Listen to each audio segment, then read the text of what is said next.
Happy Monday. I'm Taisha Lane, a licensed professional counselor, ordained minister, and the founder of Family Ties Christian Counseling, where we believe that healing is possible when biblical truth meets clinical excellence. I'm coming to you with Mental Health Mondays. Mental Health Mondays is an opportunity for you to jumpstart your work week, your school week, or just your week with a word to boost your mental health. Last week, we began our series called Oops, I Did It Again. In this series, we're getting behind the why, the context of our behaviors. Why, as Paul says in Romans 7, the good that we want to do, we can't seem to do. Why is it I can't do right? There are places that we want to go. There is good that we want to do, and it's frustrating when it all seems unachievable. I want us to shine a spotlight on what has us stuck, how the enemy keeps using our stuff against us, and how what the enemy meant for evil against us, God can use it for good. Yes, even those unruly backseat drivers. The truth is, there is a war within you and me. There is an ongoing, ever-raging war within our person, within our lives, our minds, our bodies. There is a war at work in the vehicle of our lives. In verse 22 of Romans 7, the Apostle Paul describes this war of his inner being delighted in God's law, but another law at work in him. This other law is waging war against the law of our minds and making us a prisoner of the law of sin at work within us. Paul is describing the circumstance of being a prisoner in our own bodies, being kidnapped by the law of sin at work within us because the backseat drivers of our lives have snatched the wheel of our lives and are driving us places that we were never designed nor destined to go. Maybe during this past week, you noticed how your feelings and emotions took the wheel. You notice how you reacted instead of responded, because when our feelings and emotions take the wheel, we say things that we don't mean. We withdraw when we actually desire connection. We lash out when we feel afraid or make decisions based on temporary pain rather than long-term purpose. Maybe for someone else, you noticed that your expectations took the wheel. And when your expectations took the wheel, you became rigid, disappointed, resentful, controlling. You found yourself measuring people, relationships, and even God against what you hoped would happen instead of slowing down to discern what was true, wise, loving, and needed in the moment.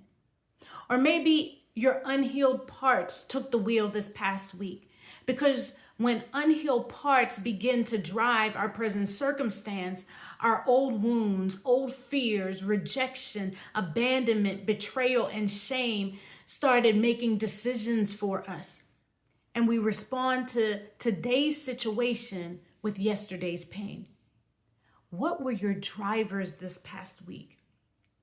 When you look back over your week and consider the most turbulent, the most erratic, the most reckless parts of it, who or what was in the driver's seat? If my emotions, my expectations, others' expectations, unspoken vows, unhealed parts, and pain are behind the wheel, then the turbulent, erratic, reckless driving of my life makes sense.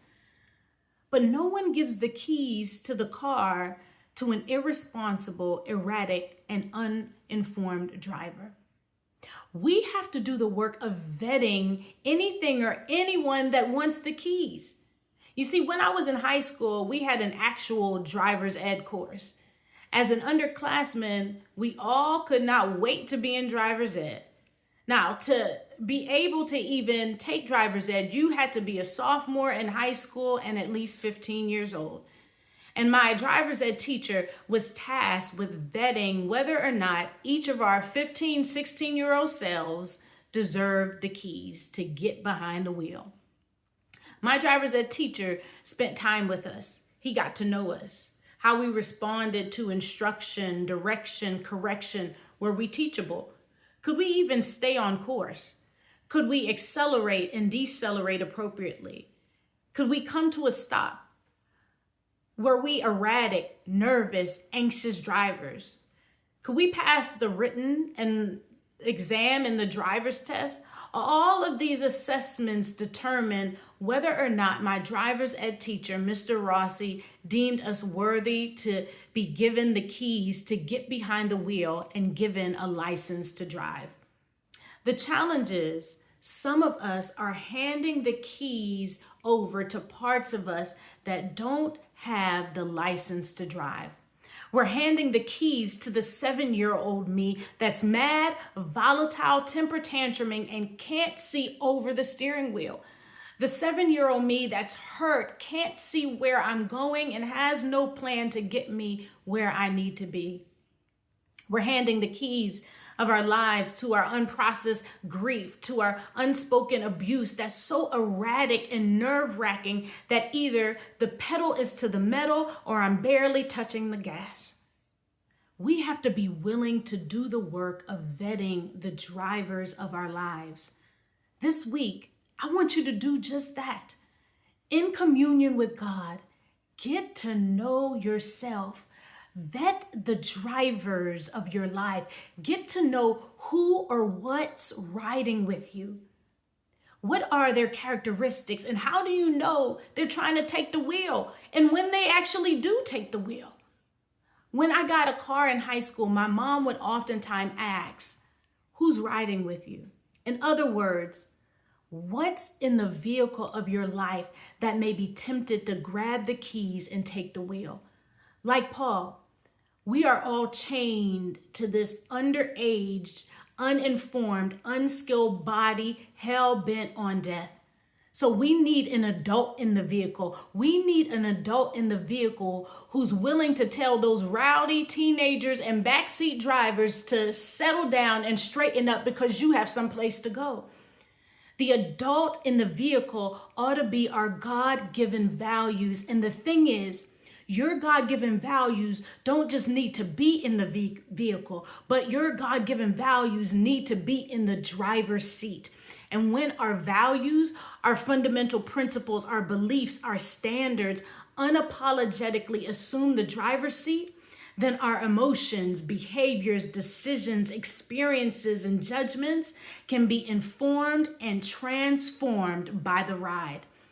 My 6 weeks values group called Living Your Values begins on July 1st. In this group, we're going to identify your core values, align your actions with what matters most, and move towards intentional living that is biblically rooted and clinically sound. There is an early bird special that ends on June 20th. Space is extremely limited. If you live in Pennsylvania, Ohio, Texas, Colorado, or Florida, I'd love for you to join me as we move from reaction to intention. Again, I am Taisha Lane. This is Mental Health Mondays. There's healing in the help, and your help comes from the Lord. I'll see you next week.